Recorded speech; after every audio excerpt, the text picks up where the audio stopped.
Mesdames, Messieurs, bienvenue à cette émission, Le Temps des Moissons, une tribune consacrée aux grandes réalisations du gouvernement, secteur par secteur, 4 ans après l'accession au pouvoir du président Patrice Talon. Dans ce numéro, il sera question de sport, avec bien entendu comme invité le ministre en charge de ce secteur, Oswald Omeki, qui tient de main de maître les rênes du sport béninois depuis l'avènement du régime du président Talon. Qui donc mieux que vous, monsieur le ministre, pratiquant par ailleurs pour faire la revue des grandes avancées du sport béninois à l'aide de la rupture. Avec mon confrère Corneille Aïssé de Eden TV, nous allons échanger avec vous, entre autres, sur les réformes du financement du sport, les réalisations d'infrastructures sportives, la promotion des talents sportifs, les performances réalisées par nos sportifs sur le territoire national et, on va dire, dans le monde entier, et bien sûr, les perspectives à entrevoir. Monsieur le ministre, bienvenue à nouveau. Avant de vous laisser à la question de Corneille Aïssé, un mot sur la dure actualité du moment qui frappe l'humanité, le Covid-19, qui a contraint le mouvement sportif béninois à l'arrêt. Merci, M. Bassabi. Merci de me donner l'occasion de venir 4 ans après faire le bilan en face de nos concitoyens. Je voudrais d'abord, au regard du drame que vit l'humanité depuis l'apparition de ce virus, dire que le gouvernement du Bénin, comme nous le savons, a prescrit un certain nombre de mesures et le secteur des sports a été ciblé par l'une de ces mesures. Nous avons recommandé que les manifestations sportives à caractère non essentiel ne se déroulent pas le temps que nous puissions maîtriser la propagation de ce virus et l'éradiquer dans notre pays, en espérant évidemment que les autres pays vont faire la même chose et que le monde entier va pouvoir dans quelques mois dire que nous avons tourné la page de cet épisode douloureux. C'est pour moi l'occasion de rappeler encore que la victoire de l'humanité contre ce mal dépend de chacun de nous. C'est de la capacité de chacun à se discipliner, à respecter les gestes barrières qui ont été prescrits, que dépend la victoire que nous aurons sur ce virus. Et je veux espérer que tous autant que nous sommes, nous allons chaque jour, à chaque instant, faire le nécessaire pour que le monde reprenne son cours normal, que la vie reprenne son cours normal et que bien évidemment les sportifs retournent à l'entraînement et en compétition, que les compétitions retournent dans les stades pour le bonheur de chacun de nous. Monsieur le ministre, après, donc, ça va dire un mot sur l'actualité liée à la pandémie du coronavirus. On ouvre maintenant ce débat proprement dit avec le premier volet concernant les financements ou le financement du sport en général au Bénin. Nous savons que de 2016 jusqu'à 2019, pour ce qui est des subventions vers les fédérations, il y a eu une nette progression. Ça a été pratiquement multiplié par 10. Parlez-nous-en un peu. Je vous remercie. Vous savez que le chef de l'État a rassemblé l'ensemble de ses ministres le 16 décembre 2016 et qu'à cette occasion, sous sa haute direction, chacun de nous a présenté dans son secteur ce qu'il avait l'intention de faire. Et à l'occasion de la présentation du programme d'action dans le secteur des sports, j'avais annoncé que les performances de nos équipes, les succès de nos athlètes ne dépendraient plus du hasard, mais seraient le couronnement logique de notre bonne organisation, de la bonne préparation de nos athlètes et des investissements massifs que nous aurons consentis dans le secteur. C'est donc pour cette raison que, pour joindre l'acte à la parole, nous avons, dès 2016, considéré que les subventions accordées à l'ensemble des fédérations pour leur permettre de promouvoir les différentes disciplines et surtout de préparer les athlètes aux différentes compétitions ne pouvaient pas rester au niveau où elles étaient. Et donc nous avons, avec le soutien du chef de l'État et de l'ensemble du gouvernement, commencé par octroyer des subventions plus significatives et surtout dans des délais plus raisonnables. Par le passé, on observait malheureusement que les subventions venaient en fin de saison et c'est l'une des choses que nous avons également corrigées. Et donc, globalement, nous sommes passés de 79 500 000 en 2016 à 502 millions dès l'année suivante, en 2017.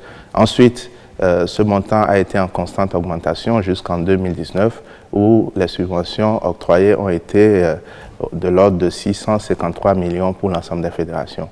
Et pour l'année 2020 également, les subventions seront encore un peu plus en augmentation parce que nous savons qu'en plus du talent des sportifs, en plus de la bonne organisation que nous avons réussi à mettre en place avec l'ensemble des fédérations, il est nécessaire de faire les bons investissements pour espérer avoir les résultats.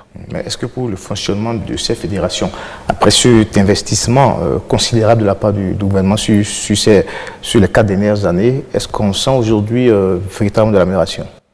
Il y a beaucoup d'améliorations d'abord au regard des performances. Nous le voyons bien aujourd'hui dans plusieurs disciplines. Nos athlètes, nos équipes ramènent des victoires qui jadis n'étaient pas habituelles. Nous avons dans les compétitions où les disciplines rassemblent des équipes plusieurs succès. Nous avons dans les disciplines individuelles également plusieurs succès.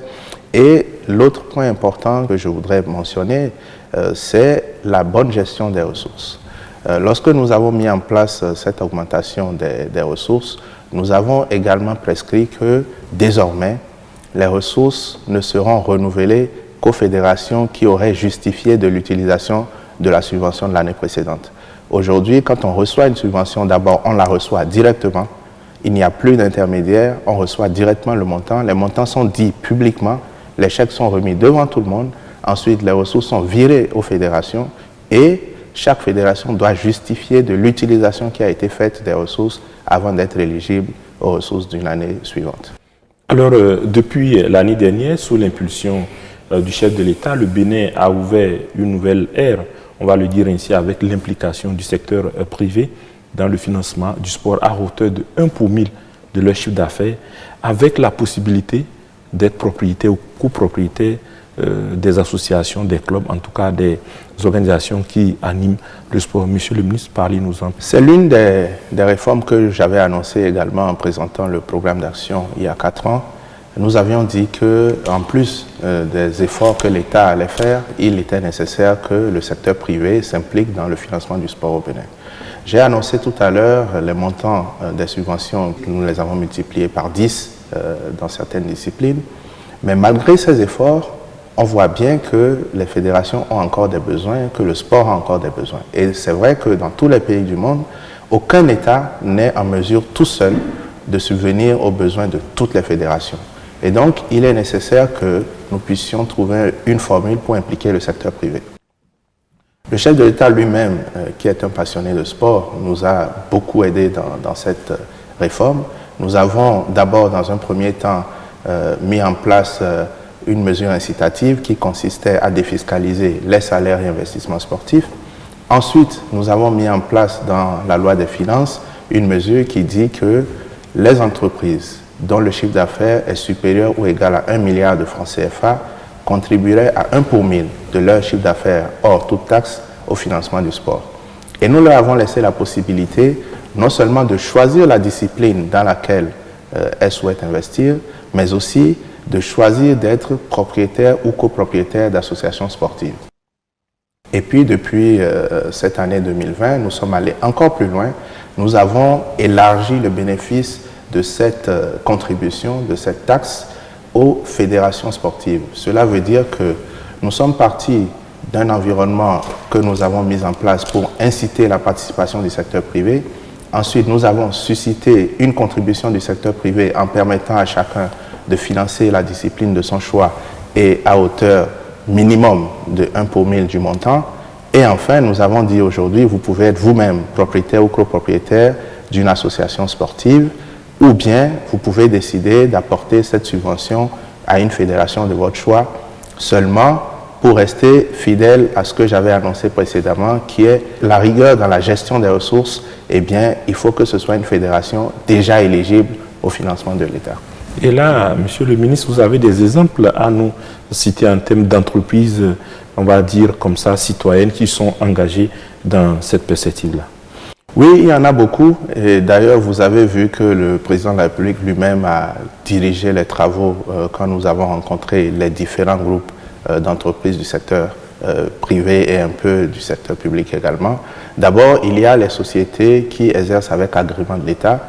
Et puis, il y a les autres entreprises qui exercent sur la place béninoise. Et ce que nous avons fait aujourd'hui, c'est distinguer ces 3 catégories d'entreprises celles qui sont directement publiques, Port Autonome, CNSS, Loterie Nationale du Bénin, SONEB, SB2E, etc. Celles qui exercent avec un agrément de l'État, c'est les JSM, c'est les assurances, c'est les banques et toutes les autres entreprises qui exercent librement. Et aujourd'hui, je peux vous dire que quand on prend par exemple la SONEB, elle s'investit dans la natation. Quand on prend la CNSS, elle s'investit dans le handball. Quand on prend le Port Autonome, ils ont intensifié leur action dans le foot, dans le basket. Quand on prend la Loterie Nationale du Bénin, ils sont en train de conduire un très très bon projet dans le football. Et il y a d'autres sociétés privées, je ne dois pas faire de publicité ici, qui investissent dans le tennis, dans la pétanque. La SOGEMA a signé une convention avec la Fédération béninoise d'athlétisme, ainsi de suite. Et donc, tout ça se fait avec l'accompagnement de l'État. Et ce que vous verrez d'ici la saison prochaine, puisque nous avons déjà fait le point avec l'ensemble des fédérations, ce sont des clubs et associations qui appartiennent désormais aux personnes morales à travers l'institution au Bénin de ce que nous appelons les sociétés sportives. Sociétés qui sont les personnes morales propriétaires des associations sportives. Et donc, cela induit que désormais au Bénin, il n'y a plus de sportifs sans contrat, il n'y a plus de sportifs sans un lien qui définit comment il travaille, combien il est payé. Il n'y a plus de sportifs sans accompagnement à partir de la saison 2020. Nous voyons les efforts louables de la part du gouvernement à pouvoir créer le financement autour des fédérations, autour du sport en général au Bénin. Vous avez déclaré sur une émission télévisée en 2017, des propos relayés d'ailleurs par Matin Libre du 14 mars 2017. Nous n'allons pas continuer à jeter de l'argent en disant que nous investissons dans le sport sans avoir les résultats. Ça veut dire que vous attachez du prix à la gestion, à la sécurisation de l'investissement. Aujourd'hui, est-ce que l'État ou le ministère a un droit de regard sur la gestion de ces fonds au niveau des fédérations ou elles sont tout à fait autonomes dans cette gestion?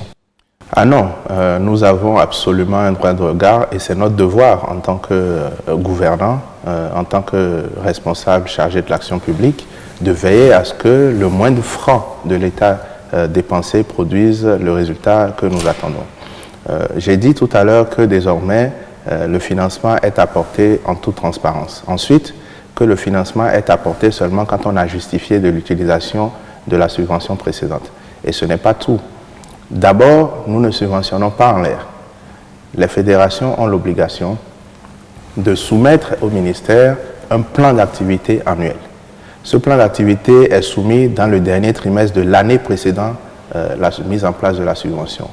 Nous parcourons avec les fédérations ce plan d'activité et c'est sur la base de ce plan d'activité que nous définissons les montants que nous apportons aux subventions. Et le droit de regard que nous avons, c'est non seulement sur l'utilisation qui est faite des subventions que nous mettons en place, mais aussi sur la fidélité de chaque fédération au plan d'action que nous avons validé ensemble. Et nous avons défini des priorités de base.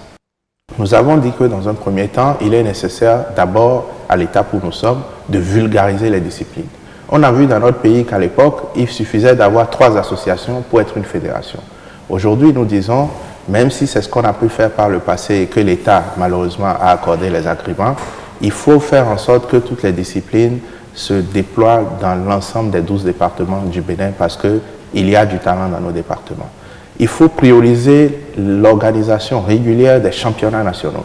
Et ensuite, il faut passer à l'étape sous-régionale pour ce qui est des compétitions et enfin au niveau international pour les fédérations qui auront évidemment les moyens de le faire. Et donc nous pouvons considérer que ces réformes que nous avons mises en place portent pour l'instant très humblement des fruits. On le voit, il y a beaucoup de médailles que nos athlètes et nos équipes ramènent et c'est plutôt encourageant. Nous allons continuer à travailler pour encore de plus belles performances.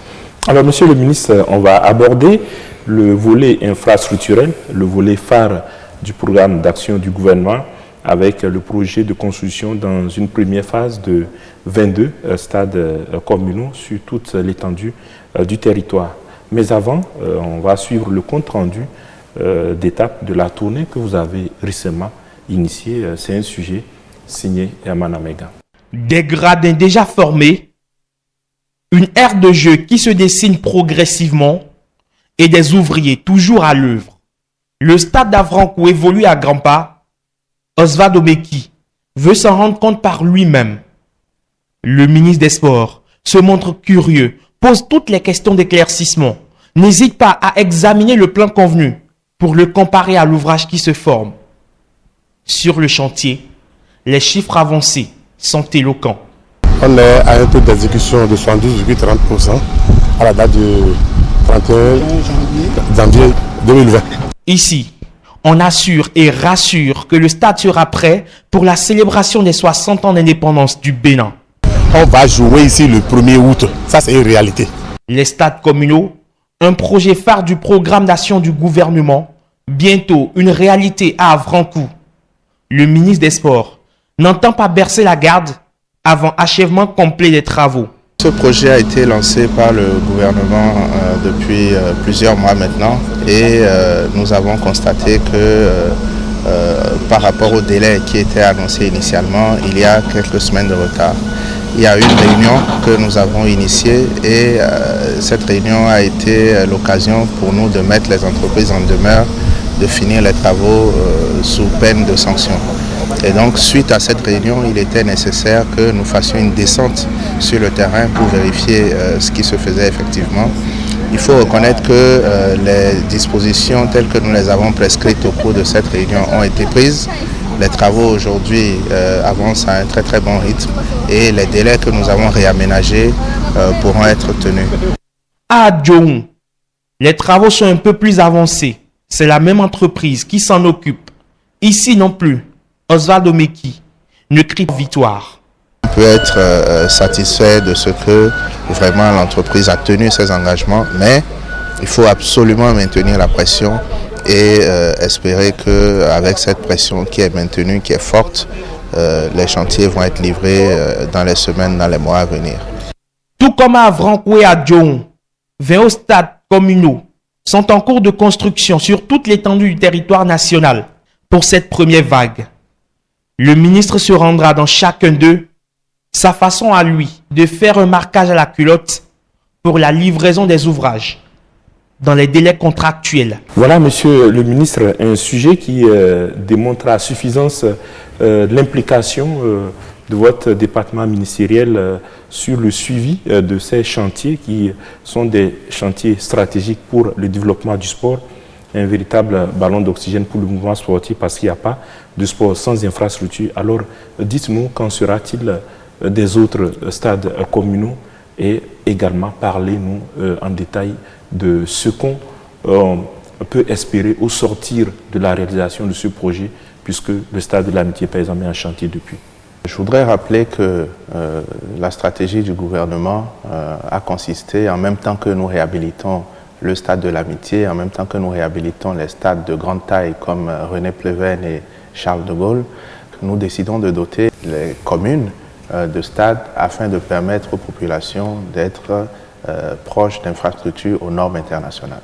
Donc cette stratégie que nous avons mise en œuvre a défini plusieurs temps. Un premier temps, c'est la construction dans 22 communes du Bénin de stades omnisports avec une capacité de 3000 places, dont 1000 places couvertes. Ce projet a été lancé, un appel d'offres a été conduit et 4 entreprises ont été sélectionnées. Aujourd'hui, les travaux sont en cours. Le taux moyen sur l'ensemble est de 50%, mais il y a des lots qui sont bien plus avancés que d'autres. Certains sont au-delà de 70%, comme vous avez pu le constater. Ce qu'il faut retenir, c'est qu'à terme, ces 22 communes qui sont dans ce que nous appelons la première phase auront chacune un stade omnisport. Et ensuite, nous mettrons en place la deuxième phase qui concerne également un nombre important de communes. À terme, l'objectif est de faire en sorte que chaque commune du Bénin soit dotée d'une infrastructure sportive aux normes. Le PSG, au cours de 2016 à 2021, justement, cette deuxième phase, est-ce qu'on aura réellement la chance de pouvoir voir sortir de terre, tout au moins lancer ces infrastructures avant la fin du mandat? Oui, nous avons été clairs. J'ai dit qu'un stade par commune, c'est à terme. Il est évident que nous n'aurions pas pu en 5 ans construire 77 stades. Mais très clairement, aujourd'hui, sur les 22 stades, il n'y a aucun doute, ces 22 stades seront terminés et les Béninois pourront les comptabiliser dans ce que nous avons appelé la première phase de la mise en œuvre du PAG. La deuxième phase ne souffre d'aucune difficulté, les ressources ont été mobilisées. Nous attendons simplement d'être à un très bon niveau d'avancement pour les 22 premiers stades avant de nous lancer dans la nouvelle procédure d'appel d'offres devant sélectionner les entreprises qui vont conduire les travaux dans les communes restantes. Je veux donc rassurer l'ensemble de nos concitoyens, ceux qui avaient connaissance que leur commune avait déjà été retenue, puisque nous avons publié la liste des communes qui devaient bénéficier de ce programme. La phase 2 se fera. Nous allons, avec le soutien du gouvernement, du chef de l'État, avec la célérité que nous attendons des entreprises, nous allons lancer également la deuxième phase. Et l'État étant une continuité, bien évidemment, nous avons la conviction que ce travail se poursuivra au cours du mandat prochain et que chacun comprendra la pertinence de cette option que le président Talon a faite de doter chaque commune d'une infrastructure aux normes. Alors, Monsieur le ministre, on va s'appesantir sur cette question des infrastructures qui est une question très importante qui traduit le changement du visage du sport chez nous. Il y a notamment la question de la rénovation des stades, le stade de l'Amitié, le stade Charles de Gaulle de Porto-Novo. Oui, c'est important. Vous savez que le stade de l'Amitié, le stade général Mathieu Kérékou, malheureusement a commencé à présenter des signes qui ne nous honoraient pas et nous avons donc mis en route cette réhabilitation. Au terme des travaux, ce stade sera à la limite flambant neuf et nous permettra donc d'accueillir, comme nous en avons l'habitude, les compétitions internationales. Ensuite, il y a le stade Charles de Gaulle, qui lui aussi est classé parmi les stades nationaux et qui fait l'objet aujourd'hui d'une rénovation sur deux aspects majeurs. D'abord l'éclairage, parce qu'aujourd'hui les conditions que posent la CAF et la FIFA pour abriter les matchs sur les éliminatoires Coupe d'Afrique et Coupe du Monde sont un peu plus corsées et cela nous convient parfaitement parce que nous pensons qu'il est temps que l'Afrique fasse les choses dans les normes. Et donc le Bénin étant déjà lancé dans cette façon de faire les choses pour être dans les normes internationales, nous avons intégré Charles de Gaulle dans les travaux à faire. L'éclairage ensuite, la question donc de la pelouse elle-même qui sera revue et les travaux connexes comme les vestiaires et autres afin que Charles de Gaulle aussi soit un stade digne de ce nom. Et enfin, René Pleven, qui depuis longtemps, vous le savez, est tombé dans un état de délabrement, mais qui aujourd'hui continue d'être un des stades sur lesquels se déroulent les compétitions. Et donc, nous avons décidé également de travailler à rénover le stade de René Pleven pour qu'une fois encore, à terme, la question des infrastructures ne soit plus un frein à l'éclosion des talents qui, une fois encore, sont nombreux dans notre pays. Alors, Monsieur le ministre, lorsqu'on parle d'infrastructures sportives, on a tendance à plus penser au football. Vous avez évoqué les autres sports, puisque aujourd'hui, si le sport béninois obtient des résultats, ce n'est pas seulement au niveau du football, même si on se remémore de l'épopée égyptienne, il y a bien sûr les autres sports, dont le tennis. Depuis la mi-2019, il y a un gros projet de construction d'une académie du côté de Havre-les-Kété. Oui, et d'ailleurs, il faut saisir l'occasion et préciser que nous avons décidé de mettre fin à cette démarche qui, par le passé, tendait à tout consacrer au football, même si le football reste un sport majeur.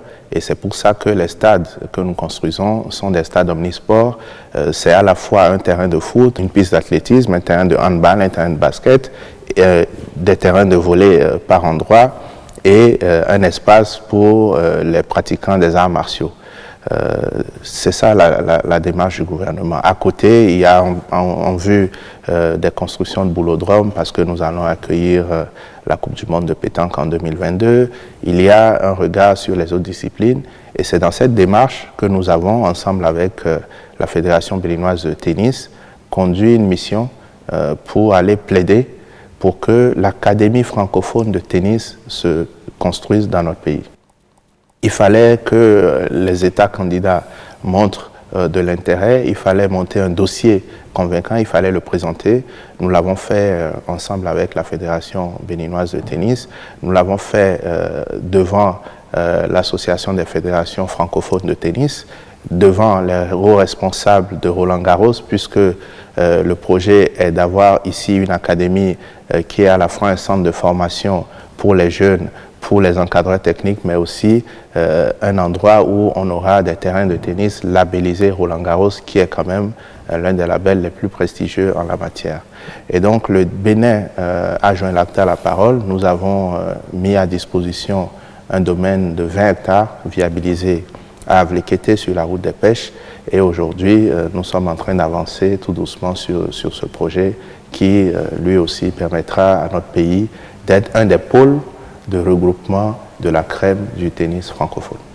Et qu'en est-il aussi des autres académies qui sont prévues? Vous vous souvenez qu'à côté des stades communaux que nous avions prévu de construire et dont 22 sont déjà en cours, nous avons prévu de construire également des académies au niveau des départements. Il était question de construire une académie nationale et 11 académies départementales. L'appel d'offres a été lancé et les offres sont en train de rentrer pour le début du mois d'avril. Et dans un premier temps, nous avons lancé l'appel d'offres pour la construction de l'Académie nationale et de 5 académies régionales. Régionales pour grouper 2 par 2 l'ensemble des départements et commencer déjà à travailler dans ces académies. Il faut rappeler que ces académies sont considérées comme les pôles d'excellence qui doivent recueillir les meilleurs talents détectés au cours des différentes compétitions, au cours de la mise en œuvre des différents programmes, classes sportives et autres, sur lesquels aujourd'hui nous sommes bien avancés. Et donc je peux dire ici qu'avant la fin du quinquennat, la construction de l'Académie nationale et des académies régionales, donc des 5 académies régionales, sera lancée et pourra se poursuivre dans le quinquennat suivant. Alors, Monsieur le ministre, vous l'avez évoqué dans vos propos, le concept de classe sportive, c'est également un concept qui vous est cher dans ce même studio. Vous êtes venu justement présenter cet ambitieux projet. Aujourd'hui, quel est l'état des lieux de ce projet? Nous avons mis en route ce projet par lequel nous avons retenu de faire en sorte que la détection, la promotion et la formation des talents dans notre pays soient une réalité. Nous avons, comme vous le savez, recruté des encadreurs qui ont été déployés dans les écoles qui ont été choisies comme sites devant abriter les classes. Au bout de quelques mois d'expérimentation, nous avons fait une analyse critique de ce projet et nous avons relevé évidemment un certain nombre de difficultés. Ces difficultés sont essentiellement liées d'abord au fait que les sites de regroupement parfois sont dans un endroit donné et il y a une demande des enfants qui habitent loin de ces endroits-là. Une autre difficulté, c'est la capacité de chacun des encadreurs à être vraiment rigoureux, à déployer le programme de formation en étant présent, assidu au travail, et puis la prise en charge sanitaire des enfants, ainsi de suite. Ce que nous avons fait dans un premier temps, c'est d'abord apporter une réponse administrative à la question du statut des encadreurs. Aujourd'hui, le gouvernement a donné son accord et ceux qui sont recrutés comme encadreurs sont des collaborateurs externes de l'État et donc ils travaillent en tant que prestataires pour l'État et sont reconnus comme tels. Ensuite, nous avons voulu faire en sorte que leur paiement soit le plus fluide et le plus transparent possible.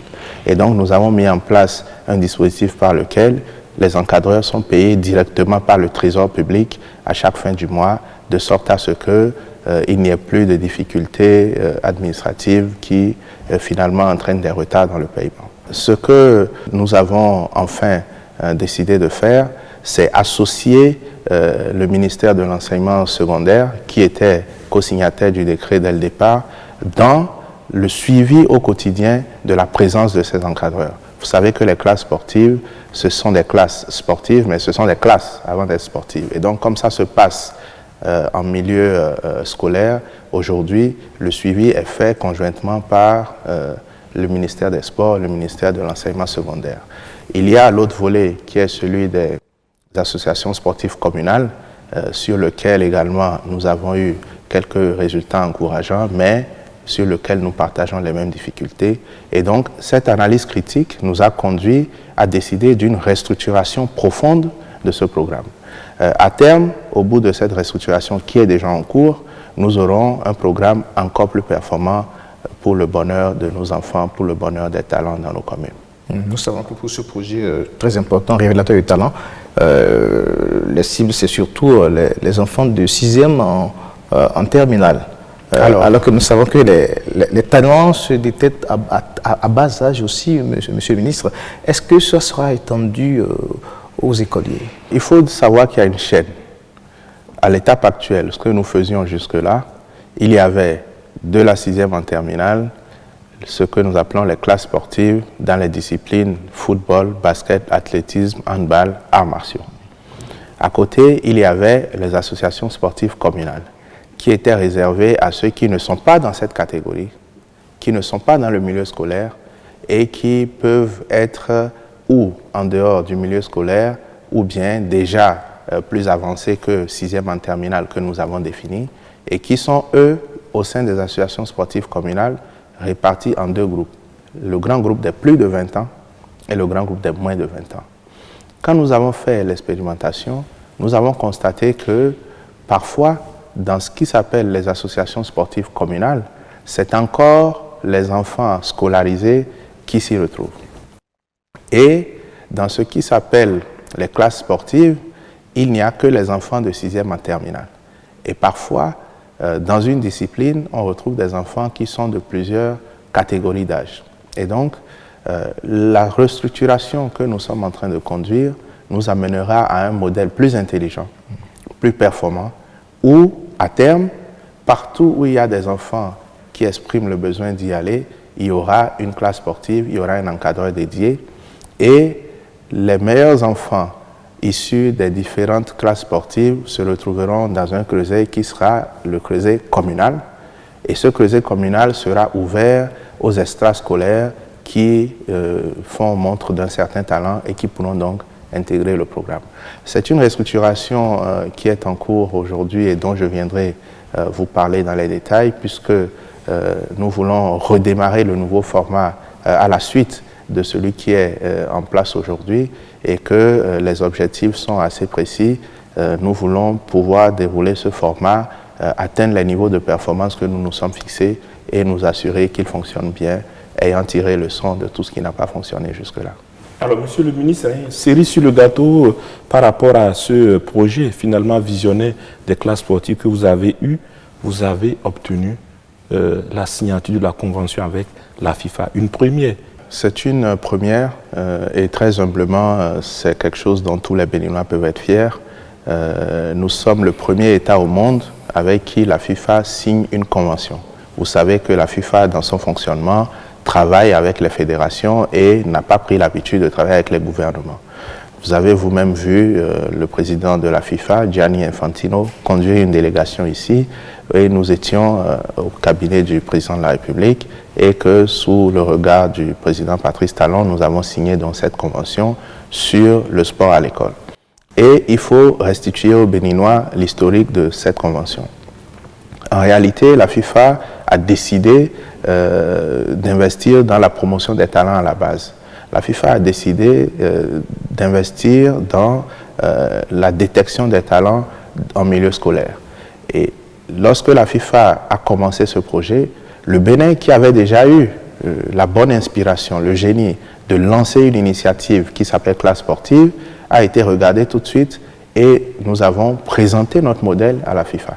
Et la FIFA a trouvé que ce modèle était tout à fait cohérent et donc a dit qu'il serait bien qu'on s'inspire du Bénin comme pays pilote puisque le Bénin a déjà eu l'initiative et c'est pour ça qu'en récompense de cette vision du président de la République et de son gouvernement, le président de la FIFA a décidé de venir ici signer cette convention pour montrer au monde entier que dans un pays d'Afrique qui s'appelle le Bénin, un président de la République et son gouvernement ont décidé de faire ce que la FIFA aussi a décidé de faire. Et donc, c'est pour cette raison que nous avons signé cette première convention. Aujourd'hui, la bonne nouvelle, c'est que la FIFA nous accompagne pour l'organisation des compétitions. La FIFA nous accompagne dans la formation des encadreurs. La FIFA nous accompagne un peu aussi sur la dotation des équipements. Et la FIFA envisage d'organiser désormais une compétition internationale, interpays, pour les classes sportives. Bientôt, on aura l'équivalent d'une Coupe d'Afrique scolaire et bien évidemment, le Bénin sera en première ligne sur cette compétition. Des nouvelles qui vont apporter beaucoup de sourires aux férus du sport au Bénin. On va, monsieur le ministre, faire un break pour suivre un sujet qui retrace, on va dire, les temps forts de ce que le gouvernement de la rupture a réalisé sous votre magistère pendant ces années. C'est avec Herman Amega.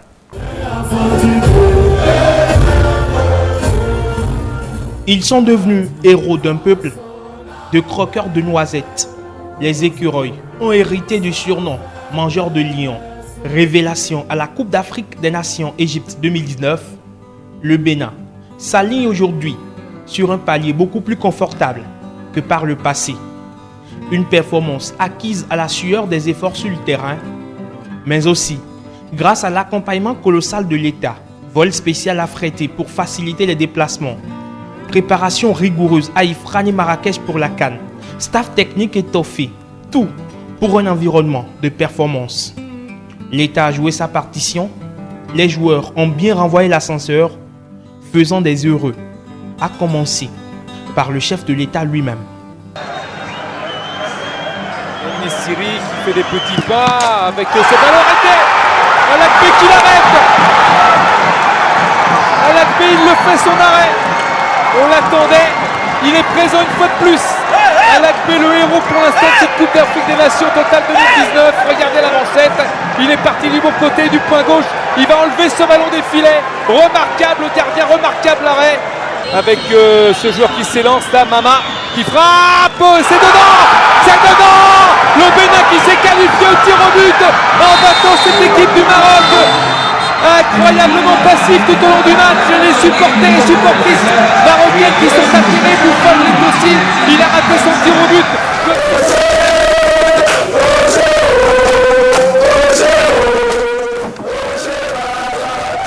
D'abord pour le supporter que je suis, et puis pour le papa que je suis pour chacun d'entre vous, pour la fierté, le bonheur que vous avez donné. Le Bénin a arrêté de garder son souffle pendant combien ça a duré?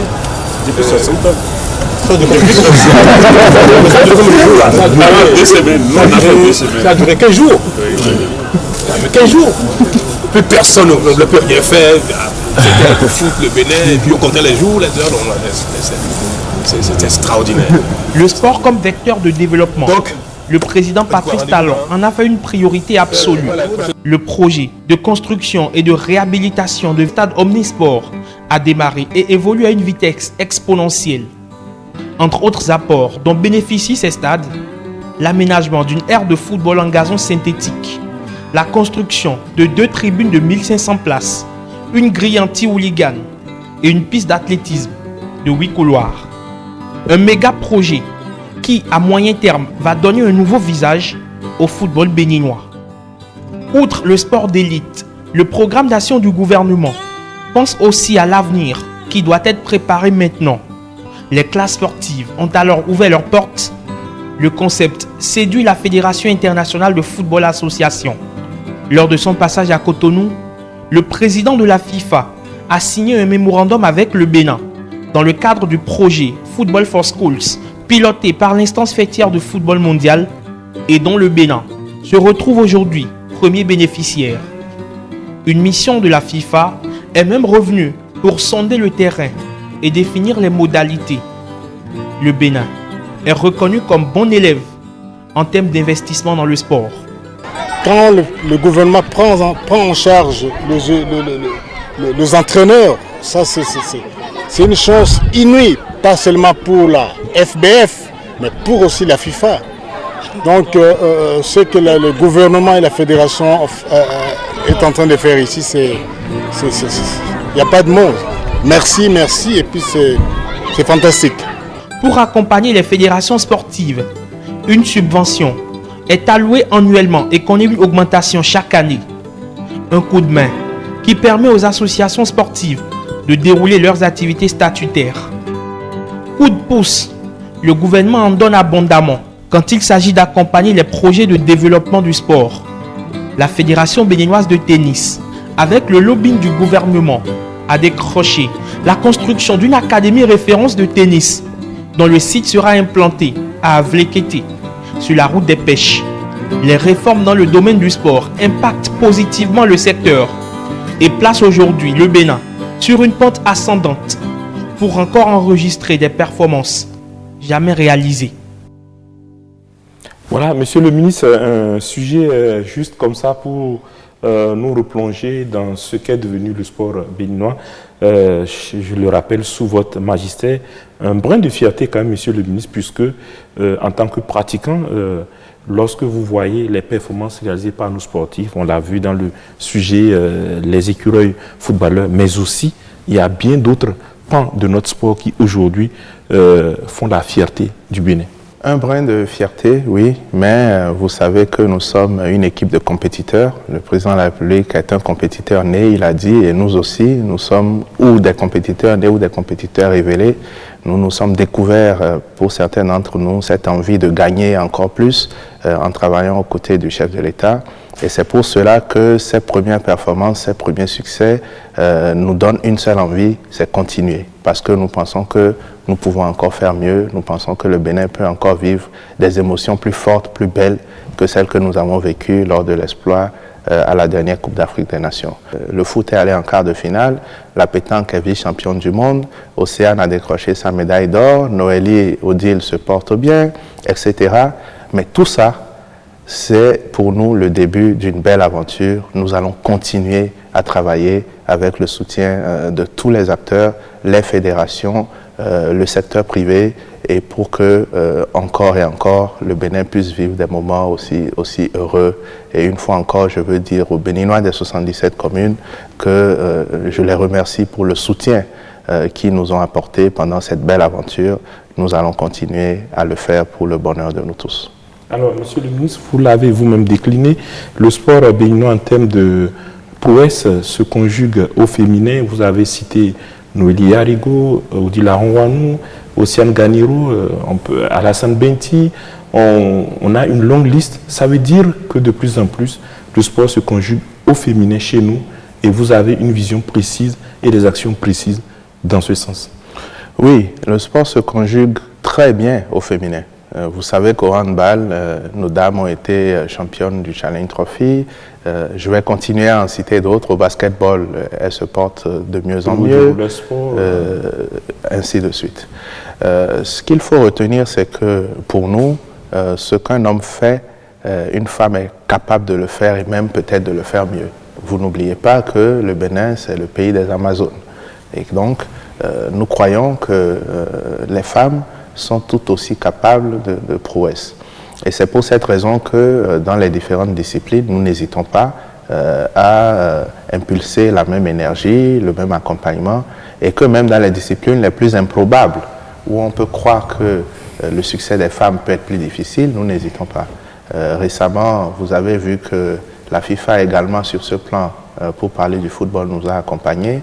Nous avons signé également une convention sur la promotion du football féminin au Bénin. Aujourd'hui, dans les programmes qui sont déroulés au niveau des classes sportives, les classes d'athlétisme, de handball et de basket sont majoritairement occupées par des filles. Et dans les différents championnats que nous entendons renforcer encore, vous voyez que les femmes sont présentes. Et je veux dire avec fierté que ce que nous faisons aujourd'hui au niveau du sport d'élite avec les quelques championnes que nous avons citées, le chef de l'État lui-même veille au grain pour que, en toute humilité, nous puissions ne pas nous contenter de ces quelques succès, mais continuer à travailler pour révéler d'autres talents qui sont dans nos différentes communes. Même au cyclisme, nous avons découvert récemment des jeunes filles dans une des communes du Bénin qui pédalent très bien et nous pensons que si on leur donne la chance de s'exprimer, elles n'hésiteront pas à le faire. Monsieur le ministre, vous, tout à l'heure en évoquant les résultats ou l'historique qualification des écureuils à la dernière CAN, vous avez montré votre euphorie, votre satisfaction, le football qui a permis à tout un peuple de vibrer de joie. Mais c'est après quand même un événement majeur, une victoire remportée par le régime actuel au pouvoir, parce que nous savons que c'est une maison qui était entre-temps très très divisée. Vous avez pu, sous votre autorité et surtout le leadership du président Patrice Talon, dépasser et bien sûr cette guerre au sein de la maison football. Qu'est-ce qui a fait aujourd'hui pour maintenir cet équilibre-là, cette stabilité que nous avons? D'abord, je veux saisir l'occasion pour renouveler mes remerciements à tous les acteurs. C'est aussi grâce à leur implication que nous avons réussi à le faire. Je veux remercier le comité olympique qui est à nos côtés de jour comme de nuit et dire que, comme je l'avais annoncé, la crise dans les fédérations au Bénin, et notamment la Fédération béninoise de foot, est définitivement conjuguée au passé. Je crois qu'il n'y aura plus jamais de crise.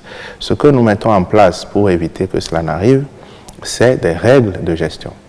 Faire en sorte que chacun sache ce qu'il a à faire, et en la matière, je veux tirer vraiment un satisfecit à l'équipe actuelle, le comité exécutif de la Fédération béninoise de football, qui aujourd'hui collabore avec le gouvernement dans une démarche de transparence et de rigueur dans la gestion aussi bien des ressources que de la discipline pour laquelle ils ont été agréés par l'État, c'est-à-dire le football. Et donc, disons qu'il n'y a pas de secret absolu. Il y a des méthodes, il y a à faire les choses avec sérieux, il y a à faire les choses avec humilité. Il y a aussi à faire en sorte que, de façon objective, on réussisse à concilier les positions et à agir dans l'intérêt des sportifs. Ce que moi j'ai dit aux acteurs, c'est qu'on ne peut pas continuer à se battre pour contrôler une fédération alors que la discipline ne marche pas. La compétition, l'envie de diriger une organisation, c'est inhérent à la vie en société.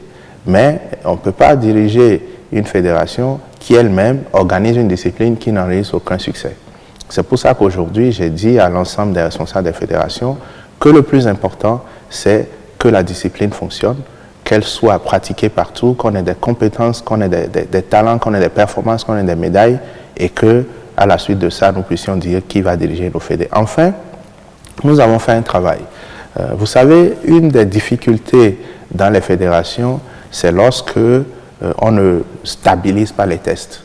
Et une des réformes que nous avons induites, c'est que désormais, il n'est plus possible de tripatouiller les tests à quelques jours d'une assemblée générale pour maintenir tel ou tel au pouvoir. Les choses sont très claires, les mandats sont connus, les tests sont standardisés et on sait très bien dans quelles conditions organiser les assemblées générales pour renouveler les différents comités exécutifs. Monsieur le ministre, nous savons que vous êtes très ouvert et très à l'écoute justement des acteurs de votre domaine.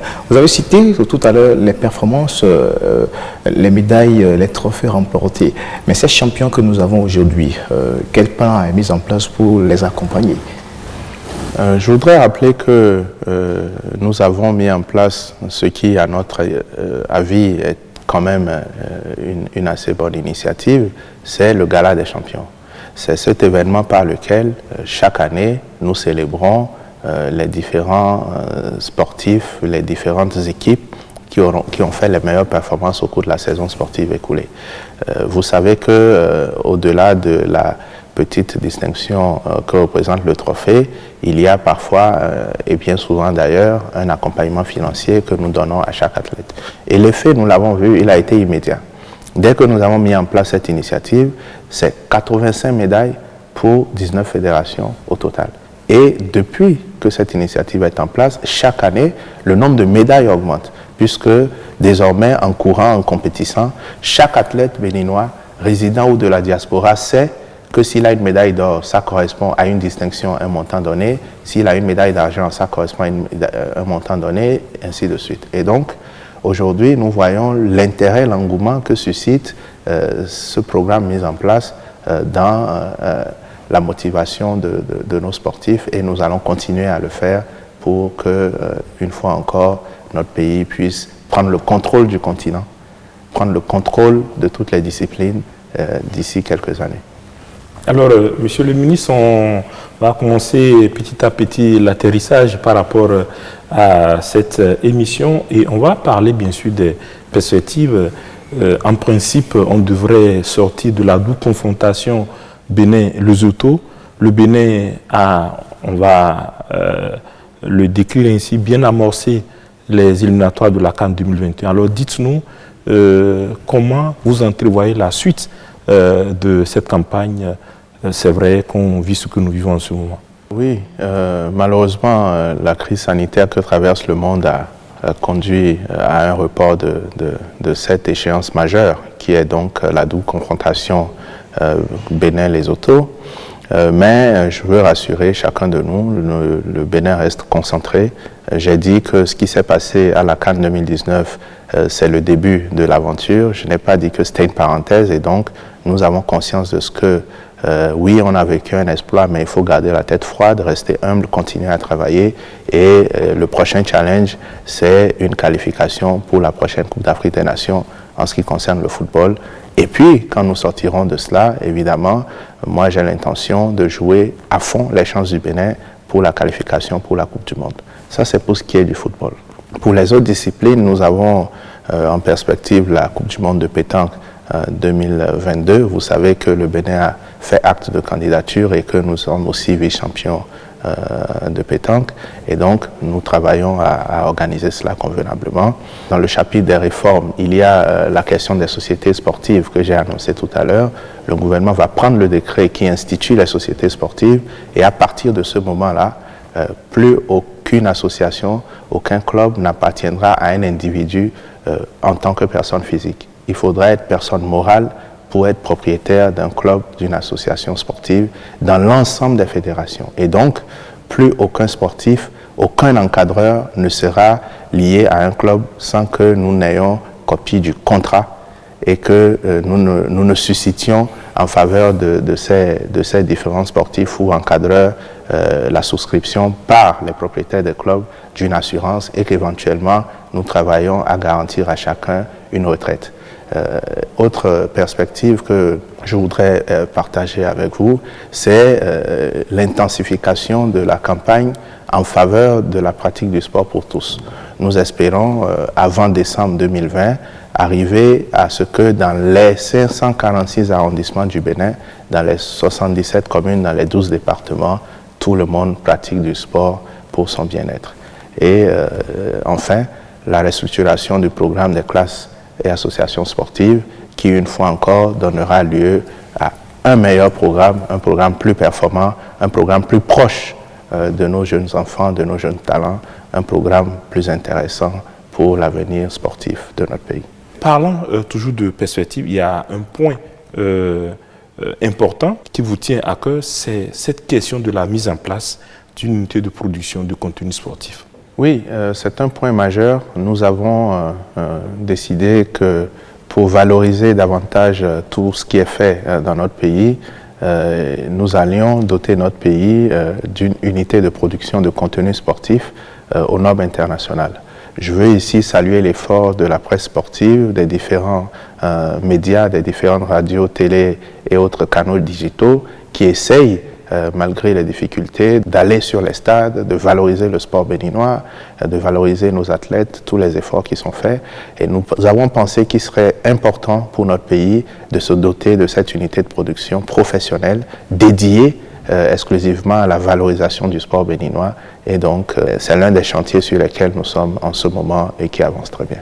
Monsieur le ministre, il y a beaucoup de chantiers engagés, réussis, et puis d'autres qui sont toujours en cours dans le domaine des sports au Bénin. Et justement, le chef de l'État, dans son dernier message sur l'état de la nation, devant les parlementaires, a évoqué quand même le sport comme un élément de fierté, ce qu'on n'a jamais vu pratiquement depuis 1960. C'est à votre actif, monsieur le ministre. Oh, je vous remercie. C'est vrai que j'étais dans la salle, j'ai accompagné le chef de l'État ce jour-là à l'Assemblée nationale pour son discours sur l'état de la nation. C'était en décembre 2019. Et c'est vrai que j'ai vécu avec beaucoup d'émotion le moment où il a dit que si on peut être satisfait de ce qui est fait dans l'ensemble des secteurs, le secteur qui a fait notre fierté au-delà de tout, ça a été le sport à travers les performances de notre équipe nationale pendant la CAN. Vous savez, je suis heureux, pas pour moi, dans ce que nous faisons, nos personnes n'existent pas. Ce qui compte, c'est ce que nous apportons à notre pays. J'ai été heureux pour tous les sportifs qui, depuis 1960 et même avant, se sont sacrifiés. Tous ceux qui, anciennes gloires, anciens dirigeants, anciens sportifs, se sont battus pour que le Bénin ait un rayonnement sportif. Et enfin, pour tous les jeunes d'aujourd'hui qui se battent, c'est une grande reconnaissance que le président de la République, qu'un chef d'État du Bénin, pendant son discours, évoque le sport comme l'élément qui a fait la fierté du pays. Ça donne simplement envie de continuer à travailler en toute humilité pour mériter encore des reconnaissances plus importantes. Alors, Monsieur le ministre, on va dire votre mot de la fin. Quel message fort vous avez envie de passer à vos compatriotes qui vous suivent au terme de ces 4 ans d'exercice du pouvoir d'État? Alors, j'ai, on va dire, 3 messages. Le premier, il s'adresse à tous les Béninois de façon globale. Je veux les remercier du fond du cœur pour le soutien dont nous avons bénéficié, les inviter à continuer par nous accompagner et les inviter enfin à se joindre à nous en pratiquant eux-mêmes pour le bien-être du sport, pour ceux qui ne veulent pas faire de la compétition. Le deuxième message s'adresse particulièrement aux Béninois de la diaspora. Je me souviens qu'en octobre 2017, j'avais accompagné le chef de l'État dans une rencontre avec la diaspora et au cours de cette rencontre, je disais que je ferais en sorte, avec le soutien du président de la République, que d'ici quelques mois, on n'indique plus le Bénin par rapport à un de ses voisins. Qu'on ne dise plus le Bénin, c'est le pays à côté de tel autre pays, mais que l'on nous indique à partir des performances de nos équipes. Je suis heureux qu'aujourd'hui, on reconnaisse le Bénin à travers les performances de ses équipes, à travers les performances de ses athlètes, et nous allons continuer par travailler pour que nos compatriotes de la diaspora, comme ceux d'ici, soient encore plus fiers. Enfin, je veux de façon globale remercier chacun de vous, une fois encore mes amis de la presse sportive, qui eux aussi font beaucoup et je veux vraiment les saluer, remercier tous nos concitoyens, remercier tous les acteurs, les responsables du mouvement sportif et dire que nous sommes une équipe de compétiteurs et quand un compétiteur a une première victoire, il ne s'arrête pas là. Nous avons l'appétit plus grand, nous allons continuer humblement à travailler pour des victoires encore plus belles. Merci à vous.